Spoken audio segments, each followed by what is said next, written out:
M. Night, great to meet you. I'm Miles from iHeartRadio Canada. How are you doing? I'm good, sir. Salika, how's it going? Good. How are you? I'm very well, thanks. Congratulations on one of the creepiest films of the summer.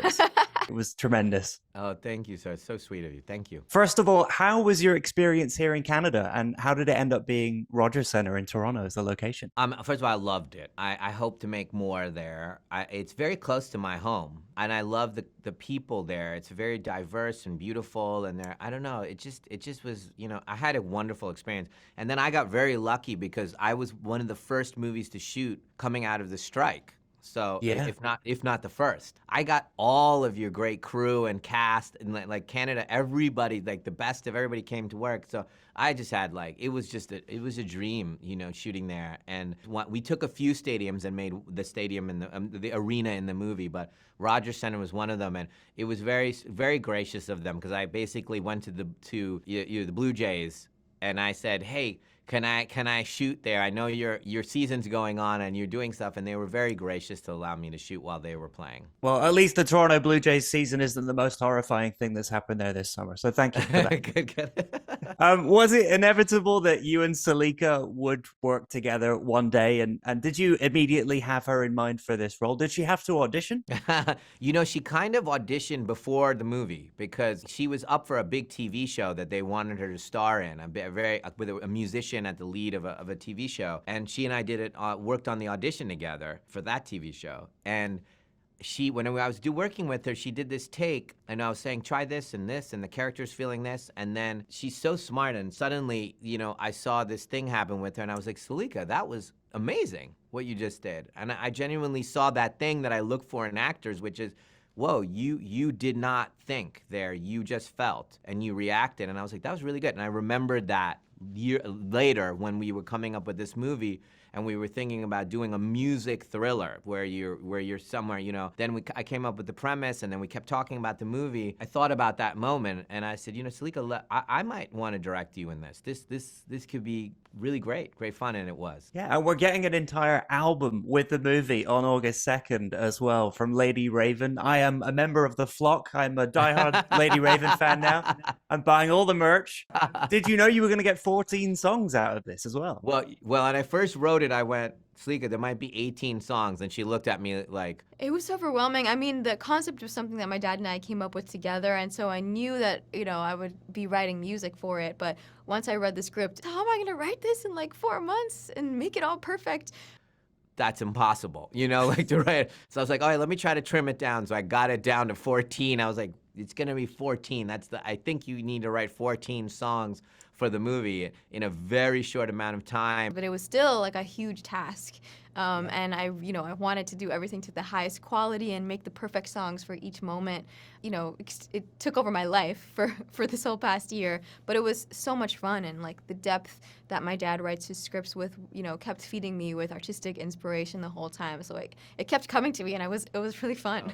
In a way, for Salika, who's so kind of, brainy, putting it in this impossible time frame and just coming from the characters and saying, I need this song, it was I think in a way freeing for her. And also she was writing from a character's point of view, not necessarily herself. When she first started writing, she'd write a song and I go, no, that's too Salika. That one's Salika.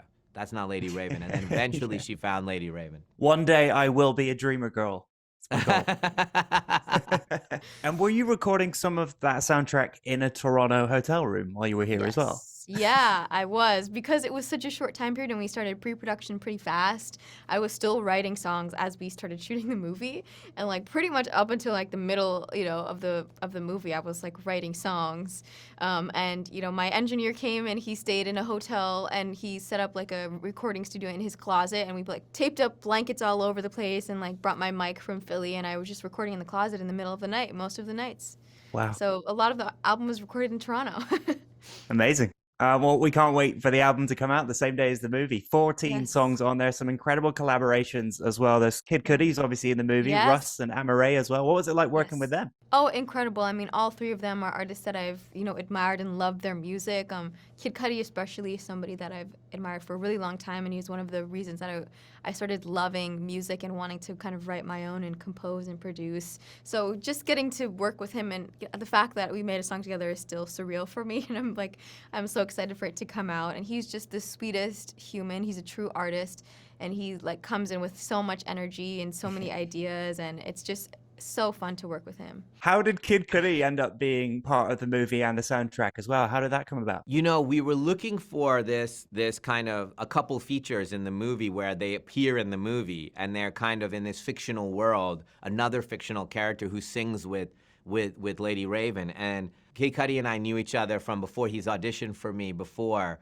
And so we kind of became friends from the past. And Saleka is a huge fan of his. And so we were talking, and I said, what do you think about him playing this part? You know, this cameo part. And she was like, that would be amazing. So I called him and I said, hey, I'm making this movie. And Saleka, who he knew her and really loved her. And I said, she's writing this part. You want? He's like, I'm in. And I was like, awesome, bro. And so he came to our house and they started writing a song together, and that was one of the songs in the movie. I laugh because his comedic timing in the film is so good as well. He's like a genius comedian. We didn't even realize he was on set, and he was like spontaneously coming up with these lines, and we were like, you're a comedic genius. Like, you should be like a comedy superstar.